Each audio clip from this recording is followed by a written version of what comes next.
안녕하세요. 네. 4월 1일, 4월 달이 시작됐습니다. 네. 4월 1일 시작되면서 미국 증시에 대해서도 사실 내일이 어떻게 보면 되게 큰 변화가 될 것 같아요. 4월 2일 날 이제 관세에 대한 뭐 발표가 이루어진다라고 했다 보니까 하지만 그럼에도 우리는 공부를 해봐야겠죠? 그래서 이제 4월 1일 한번 보도록 해보겠습니다. 지금 보신 것처럼 전체적으로 S&P 500에 대한 이렇게 맵을 봤을 때 사실 계속 어떻게 보면 하락도 하고 있었고 큰 변화가 많지는 않았어요. 어떻게 보면 지금 여기에서 보시는 것처럼 가장 큰 변화가 있을 만한 모습이 룰루레몬이 3%못 떨어졌고 월마트가 3%가 올랐고 뭐 이 정도로 보이네요. 현재로서는. 그리고 나머지 기업들도 그렇게 큰 변화가 있지는 않습니다. 주가상에. 팔란티어도 최근에 뭐 90달러까지 올랐다가 다시 이제 84달러 정도 하락을 했고, 테슬라도 상승세를 보이나 했더니 다시금 이렇게 하락을 했습니다. 근데 이런 모습들은 어떻게 보면 저희가 계속해서 봐왔던 모습이다 보니까 뭐 이렇구나 정도만 우리가 보면 될 것 같아요. 그래서 전체적으로 또 테크 주식에 대해서 한번 먼저 보도록 해볼게요. 그래서 엔비디아 같은 경우에는 뭐 큰 변화 없습니다. 네. 뭐 1% 정도 하락을 했는데 큰 변화라고 할 수는 없죠. 이 정도는. 그리고 테슬라도 1% 정도 하락을 했고요. 뱅크 오브 아메리카가 투자 의견을 하향 조정했다라고 합니다. 근데 뭐 이거 같은 경우에는 여러분들도 아시겠지만 이제 미국에 있는 다양한 애널리스트들, 분석가들이 이 투자 의견을 계속해서 내고 있어요. 왜냐하면 흔히 말하는 예상치, 그러니까 테슬라가 이번에 인도량, 차량 판매량으로 우리가 생각을 해볼 수 있겠죠. 그러니까 얼마나 많이 쉽게 생각해보면 판매량인데 얼마나 많이 판매할지에 대해서 미국에 있는 분석가들은 굉장히 많은 걱정을 하고 있습니다. 뭐 여러 가지가 있겠지만 뭐 자동차 관세에 대한 우려 이게 어떻게 보면 가장 큰 영향을 미칠 수 있다라고 생각을 하겠고요. 그다음 팔란티어 같은 경우에는 캐시우드의 아크 인베스트먼트가 팔란티어 주식을 매각했다라고 합니다. 어떻게 보면 캐시우드 같은 경우에는 계속해서 이 혁신이란 단어를 굉장히 좋아하시는 사람인데, 그러다 보니까 혁신 기업에 투자를 많이 하고, 혁신 기업은 앞으로 주가가 많이 오를 것이다라는 얘기를 되게 극단적으로 높이 해요. 예를 들어서 캐시우드가 테슬라는 뭐 10년 내로 2,500달러가 될 것이다.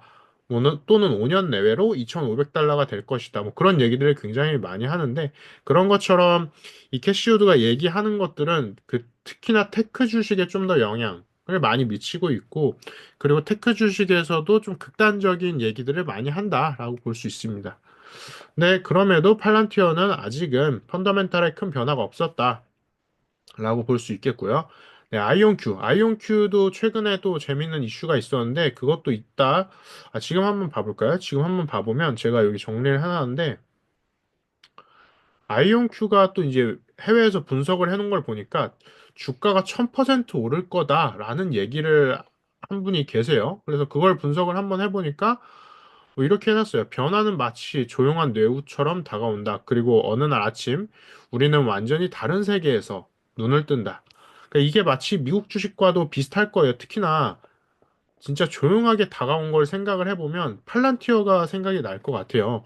저도 팔란티어를 어떻게 보면 한 20달러, 10달러 때, 그러니까 초기 때 투자를 하게 되면서 이 기업이 정말 잘 오를까? 그런 기대도 사실 없었어요. 왜냐하면 팔란티어에 대해서 그렇게 공부를 하지 않았으니까. 근데 정말 조용하게 완전히 다른 세계. 그러니까 팔란티어가 정부 사업만 한다라고 생각을 했지만 기타 다른 소프트웨어들이 정말 그렇게 온톨로지를 기반으로 해서 뛰어날지 몰랐던 거죠. 네. 그리고 아이온큐에 대해서 목표 주가를 45달러 유지한다라는 거, 그 부분도 이제 볼 수가 있는데 벤치마크라는 미국 또 애널리스트 업체에서 아이온큐에 대해서 매수 등급을 유지하면서 45달러 목표 주가를 재확인했다라고 해요. 그래서 여기를 한번 살펴보면은 지금 그래프에서 보시는 것처럼 아이온큐가 2021년부터 24년까지 매출이 거의 두 배씩, 매년 두 배씩 성장했다라고 합니다. 그리고 24년도에는 전년 대비 96% 성장했다라고 하고요. 그리고 25년도 예상 매출은 예상 성장률이 97%나 해당한다라고 합니다. 물론 이게 잘 실제로 나오는지는 지켜봐야겠죠. 그리고 빨간색 테두리 바가 최근 2년간 핵심 고성장 연도, 그러니까 25년도와 26년도는 정말로 큰 성장을 할 거다라고 예상을 하고 있습니다. 그래서 벤치마크는 왜 45달러를 고수하는가라고 살펴보면은 아이온큐가 23년, 2030년까지 매출 10억 달러에 도달할 것이라고 예상을 하고 있습니다. 그래서 YOY, 그러니까 매년 성장률이 95% 정도 될 거고, 목표 매출 성장률은 연평균 50% 이상이라고 하고 있는데, 우리는 미래 엔비디아를 보고 있다라고 하고 있습니다. 네, 이렇게 얘기를 하고 있고, 그리고 그래서 아이온큐를 이제 얘기하는 데 있어서 단순히 그냥 양자 기술만 갖고 있는 게 아니라 르네상스 시기에, 그러니까 정말 어떻게 보면 깊이 있게 생각을 해보는 거죠. 르네상스 시기에 코페르니쿠스 혁명처럼 현실 인식 체계를 전복할 만큼 기술의 시도를 이끌고 있다라고 얘기하고 있습니다. 그래서 여기에서 어떤 시스템이 있는지 봐보면 이 아리아라는 시스템은 고성능 상용화 시스템이고, 그러니까 어떻게 보면 상용화에 대해서 정말 오래전부터 생각했다는 거죠. 그 다음에 포르테 같은 경우에는 데이터 센터 최적화형. 그러니까 데이터 센터, 여러분들도 이제 많이 들어보셨겠지만, 엔비디아가 AI 데이터 센터 쪽에서 돈을 굉장히 많이 벌고 있어요. 대부분의 엔비디아의 매출이 AI 칩이 아니라 AI 데이터 센터에서 수익을 내고 있습니다. 그런 것처럼 아이온큐 같은 경우도 이 양자 컴퓨팅 관련된 이거를 기술을 데이터 센터에 최적화되도록 맞출 준비를 하고 있었다라는 거죠. 그리고 포르테 엔터프라이즈는 기업형이라는 건데 B2B 사업, 그러니까 기업에다가 판매를 해야지 수익이 더 크다 보니까 개개인한테 양자 컴퓨팅을 팔 수는 없잖아요.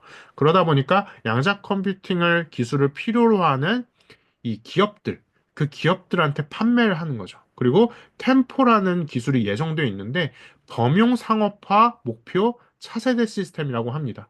그러니까 상업화를 하긴 하더라도 좀 더 범용적으로 넓은 고객사한테 판매를 해야지 더 큰 매출로 이어질 수 있기 때문에 그 부분을 지금 로드맵으로 작성했다라고 합니다.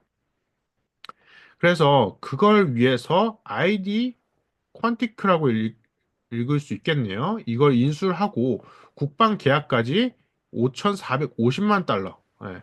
하나로 한 어, 하나로 하면은 한 700억 정도 되나요? 네. 아무튼 이렇게 해가지고 굉장히 큰 금액의 계약까지 맺었다라고 합니다. 네. 5천만 달러 하면은 5억, 50억, 500억. 근데 이게 한화로 전환을 해보면 한 600억, 700억 가까이 되겠네요. 네, 이 정도 금액을 했다라고 하고요. 그리고 이렇게 인수까지, 타기업을 인수까지 하면서 단순히 양자 컴퓨팅만 하는 게 아니라 양자 네트워크와 센싱, 그 다음에 보안통신, 암호화까지 종합적인 양자 플랫폼. 그러니까 우리가 플랫폼이라고 하면은 이 단어가 뜻하고 있는 바는 어떤 인터넷이나 그런 플랫폼에서도 우리가 종합적인 사업을 다루는 뜻이잖아요. 그런 것처럼 양자라는 단어도 하나의 어떻게 보면 인터넷과 같은 되게 범용적인 단어가 됐고, 거기에서 할 수 있는 사업들이 많기 때문에 플랫폼 기업으로 진화하고 있다는 걸 우리가 살펴볼 수 있습니다. 그리고 여기 엔세스와 의료기기 설계 실험을 했다라고 하는데요. 여기 같은 경우에는 의학 분야라고 해요. 그러니까 약간 좀 신기하죠. 근데 여기 한번 뭐 봐보면 혈액 펌프의 유체역학 시뮬레이션을 아이온큐의 양자 시스템으로 수행을 했을 때 최대 12%까지 빠른 처리 성능을 입증했다라고 해요. 그러니까 우리가 보통 그냥 일반 컴퓨터를 사용했을 때 시뮬레이션을 돌리잖아요. 예를 들어서 머신러닝 시뮬레이션 또는 우리가 그런 얘기도 많이 들어봤을 거예요. 머신러닝이나 딥러닝이 어려웠던 이유는 기존의 컴퓨터 성능이 떨어지다 보니까 또는 컴퓨터 성능이 그 시뮬레이션 속도를 따라오지 못하다 보니까 그거를 잘 맞추기 위해서 계속해서 컴퓨터 하드웨어, 컴퓨팅을 올렸다라고 하죠. 그거 덕분에 엔비디아의 GPU도 사실상 많이 판매가 된 것도 있고요. 근데 그것보다 더 빠르게 동작할 수 있는 아이온큐의 양자 시스템으로 수행을 했을 때 최대 12%까지 처리가 성능이 됐다라는 거죠. 그래서 여기에서 이게 어떤 것을 의미하는지 살펴보면은 양자 컴퓨터가 기존 HPC 대비 실질적인 우위를 가지기 시작했다. 그러니까 이 부분이 중요한 거죠. 그러니까 단순히 어떻게 보면 속도가 빠른 게 아니라 속도가 빠르다는 걸 실질적으로 입증한 거를 아이온큐가 시작했다라는 거죠. 그리고 단순히 양자 시스템이라고 하면 사실 일반인들, 저도 일반인이고 이런 걸 알기가 어렵잖아요. 근데 이게 생명공학이나 제약, 자율주행, 물류, 국방까지. 그러니까 좀 더 넓은 범위에서 실제 산업에서 적용 가능성이 입증되고 있다라는 걸 아이온큐가 계속해서 발견하고 있다라는 거죠. 그래서 여기에서 우리가 결국에 아이온큐에 투자하기가 어려운 이유는 불확실성 때문이잖아요. 사실 그건 아이온큐뿐만 아니라 뭐 팔란티어나 테슬라도 마찬가지일 거예요. 그래서 우리는 한 가지 반드시 생각을 해봐야 돼요. 아이온큐는 아직도 적자 기업이라는 거죠. 근데 여기에서 우리가 또 같이, 그러니까 숫자도 생각하면서 하워드 막스가 말한 걸 한번 생각을 해봐야 되는 거죠. 좋은 투자는 숫자만이 아니라 그 안에 담긴 서사, 구조, 질서, 그다음 리더십, CEO가 어떤 사람인지 그런 철학도 함께 살펴봐야 된다라는 거죠. 그래서 아이온큐 같은 경우는 현재 가시적인 적자와 보이지 않는 기술 우위 이 사이에서 어떻게 보면 줄타기 중이다라고 우리가 볼 수 있습니다. 그래서 미래 1000% 상승할 수 있는 주식으로 아이온큐를 우리가 이분께서는 이 해외 유기에서는 생각을 하고 있습니다. 그래서 소형주의자 C는 기술 섹터라고 아이온큐가 속해 있고요. 그래서 최근에 6개월 215% 상승을 했고 52주 주가 상승률은 178%. 굉장히 많이 성장했죠. 근데 지금 여러 가지 상황에 따라서 아이온큐도 상승세를 약간은 주춤하고 있습니다. 그래서 여기에서 우리가 또 한 가지 생각해 봐야 될 거는 양자 컴퓨팅은 아직 그러니까 우리가 팔란티어의 소프트웨어는 완성됐어요. 근데 더 좋게 고객 맞춤형으로 고객의 문제를 해결하기 위해서 계속해서 개선을 하고 있죠. 근데 양자 컴퓨팅이라는 개념 자체도 아직 완성이 되지 않았다라는 걸 우리는 생각을 해야 돼요. 근데 그게 점차 어떻게 보면 양자 시스템이라는 좀 더 소규모의 컴퓨팅 기술을 활용해서 실질적으로 가치를 입증을 하고 있어요. 예, 그러니까 애매모호한 가치가 아니라 실제로 속도가 빠르다라는 걸 입증을 하나하나씩 하고 있는 거죠. 그거를 통해서 양자 컴퓨팅이라는 전체적인 플랫폼을 완성을 하기 위해서 노력을 하는 거고요.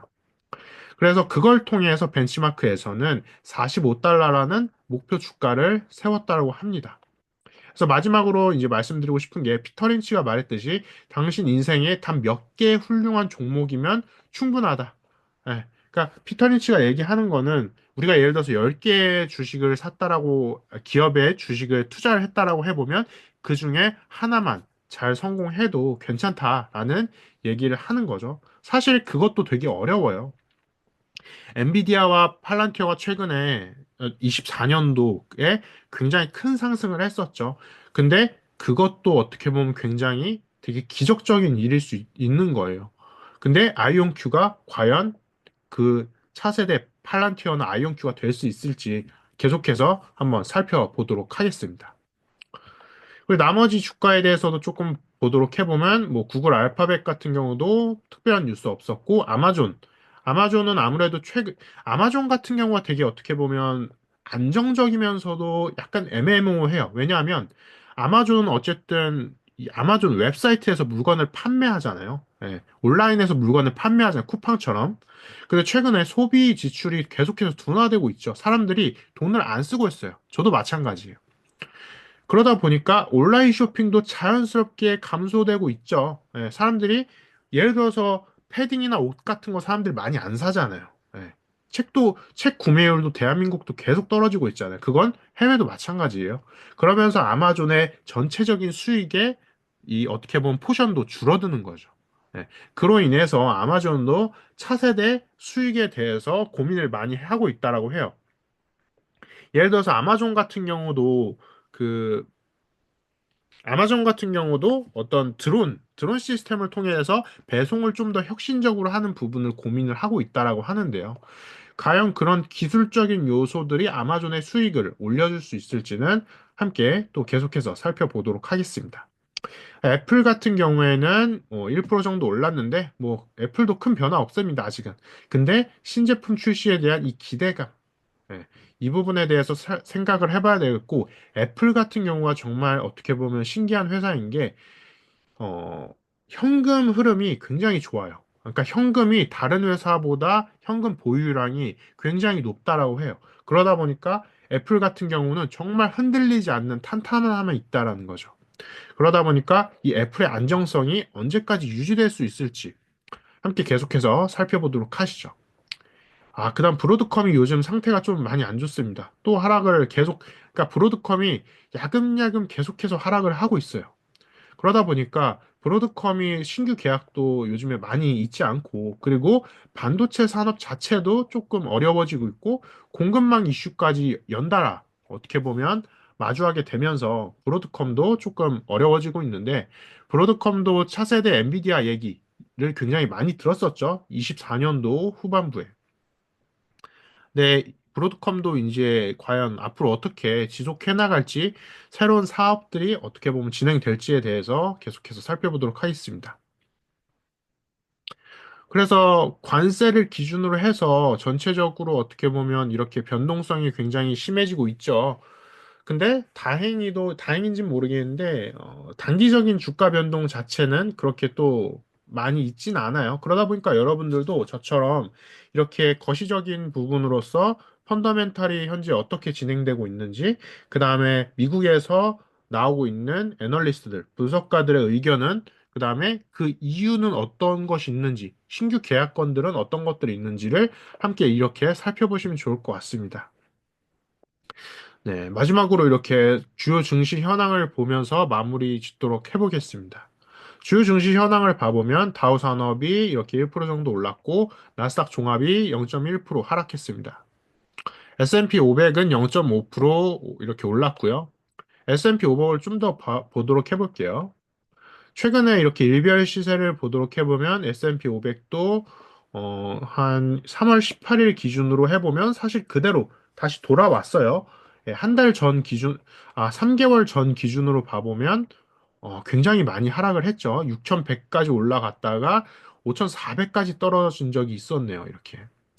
네, 이렇게 보시는 것처럼 S&P 500도 최근에 많이 어려운 부분이 있는데 결국에는 최저점이 어느 정도일지, 그 다음에 언제 또 상승을 할 수 있을지는 아무도 모르는 거예요. 그러다 보니까 시장 지표와 함께 뭐 리서치나, 그 다음에 뉴스 같은 거, 해외 뉴스를 함께 여러분들도 중간중간 살펴보시면서 어떻게 진행될지에 대해서 계속해서 살펴보도록 하겠습니다.